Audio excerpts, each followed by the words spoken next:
Another log sale in the books. There goes the landowner up the hill on his tractor. He come down here and watched everything go down. I always get a kick out of landowners coming to watch the sale, which I don't mind at all. I don't. Most of the time I invite landowners to watch. If they have any questions, it's a good time for them to be answered. But a lot of times, I mean more times than not, you know, they'll come down and watch a sale go down. There's footage numbers and pricing numbers being thrown out, and some logs get tagged, some logs don't. And just like Mike here, he said, I don't even know why I come down here. He said, I didn't know a thing you guys were saying. And if you don't know the business, it can be very confusing. And we do often have times that people ask questions about what numbers mean or what tags mean, and we'll go through and answer it and try to give people a general idea. But it can be, it can be a lot of nonsense and gibberish. I was pretty close on the footage. I was actually under. I think I said 5, and there was 53:48 on the footage. And lo and behold, he did want that tree cut, or he asked me this morning why I didn't cut it, and he said I thought it was one of the ones he didn't want cut. I put a mark on it, and that makes me mad because, like I said, I'm greedy. I want it all. I want all those trees. That'd have been a good one to have right there. Of course, there's about 5 others out in there he didn't want cut, so that's why I left that, because I thought it was just part of that group. And of course, the old big tree that I didn't cut up there. Get unlocked here. Oh, gosh. I've already made my appointment for next week's sale. In 5 days, so I'm gonna have to get busy, cut some logs. Get this old girl started up and do a little cleanup and stack these logs, and we'll be ready to go. Well, we've got oil in this thing, and it's running just like it should. I put 2 gallons of hydraulic in it. And I know our main leak's right here on both these cylinders. But I wouldn't have thought, I didn't see any puddles under the skidder this morning, but everything worked like it should. I got the stump and another piece of debris out. Now, even though we sold logs, I'm just on a mission now. I'm not leaving this guy. We're getting him out. If the landowner wants to use it for woodworking or firewood, so be it, but I'm not leaving it here. So, let's test this winch.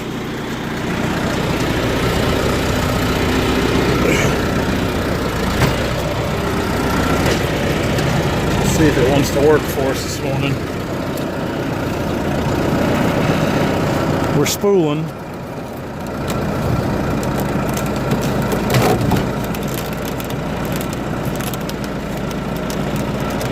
Pulling like a mule this morning.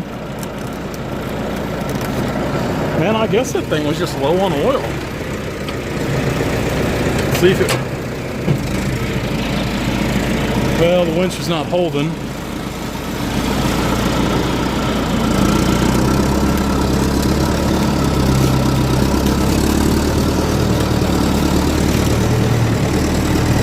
It's holding now.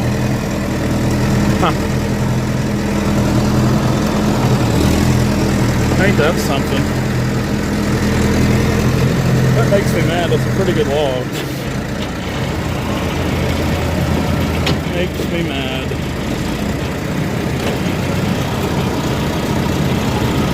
Free spool. I know you can't see much, but I'm trying to do things here.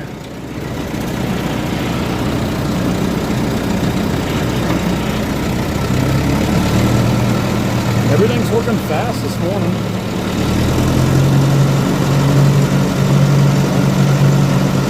Faster anyway.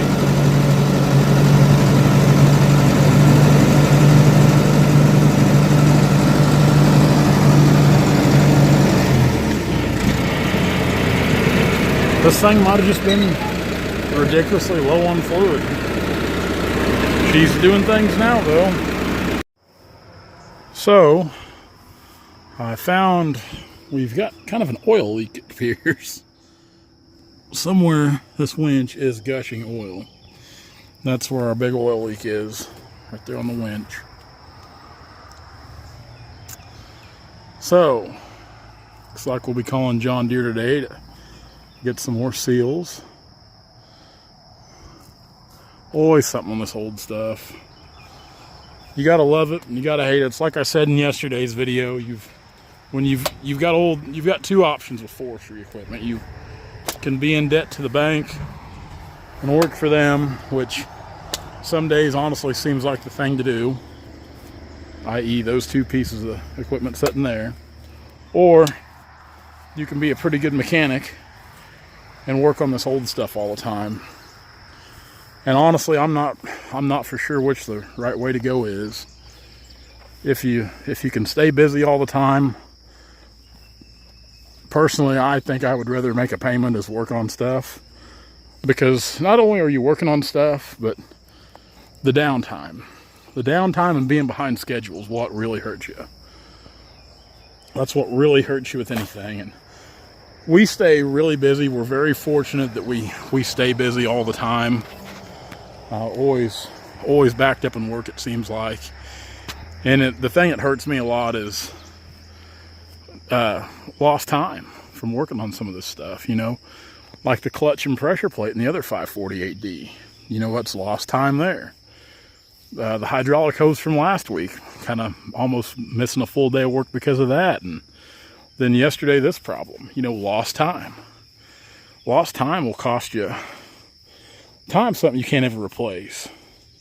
You just can't ever replace it, and that's, I talk to guys all the time about equipment, and that's why I'm really on the fence about a new skidder. It just, our log skidders are all paid for, but like I said, I don't know. You're damned if you do and damned if you don't, to put it lightly. Now, before I forget, you can see here we're putting log savers in here. This one up here was the real bad one, if I can find it here.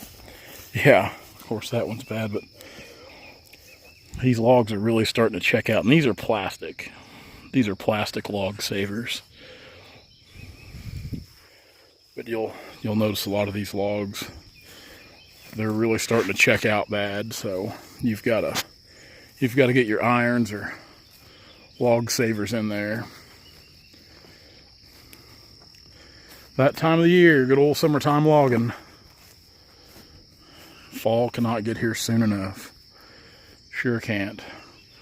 Let's fire this thing up and go back across the creek. When I walked over there a minute ago, I crossed the footbridge, took my saw, and there was a locust tree he was wanting cut down. There's another one over there I told him I'd cut down for him. So we'll get those on the ground, then I'll put the forks on them, stack these logs, and try to get the wraps on this job. You can see my arms from blistering cutting this walnut. I'm really starting to look like a leper now. I've got blisters on my face. This walnut sawdust is bad news in the summertime. Bad news. All right, let's go do something. We got everything cleaned up and stacked up. Normally, I don't like stacking logs by the road like this, especially right on the highway. But the truck is on its way right now. He's actually about 30 minutes away. So all that whole pile will be picked up today and gone, which is good because, like I said, I just don't like leaving them right next to the highway like that. But everything's looking good down here. I've actually got a job over here across, not this place you see there, not that one, but the next place to the north. I've got to look at it, and then the way I understand, actually this guy right here on the other side of the road wants me to look at his timber as well. So we're going to leave the skidder here for a day or two, and actually it might work out good because I might try to cut that other good tree there, since I've already drug that one out of the creek that I was determined to get. And we'll just try to do a little small cell. So yeah, now tomorrow I'm going to work in Stockton. It's honestly crazy for the amount of work we've got to do right now. And just calls keep pouring in every day, and I'm looking at timber every day. I'm buying timber almost every day. So it's a full-time chore staying on top of it. So we'll get loaded up now. We'll head head to Stockton, drop a machine off, and we'll start cutting in the morning. Another job in the books. It's been a good one. Good job. They're all good jobs. All good. I'm happy to have every one of them. Come on, old girl, pull out of here. Yeah, she likes it. Glad I didn't be an idiot and try to load that thing and try to come out.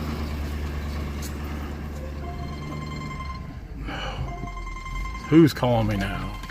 Now this is where having a set of strobes is handy, because we're gonna load. Dad spilled some oil on the truck yesterday in the back, and it's really made things slick. I've got to go to the car wash.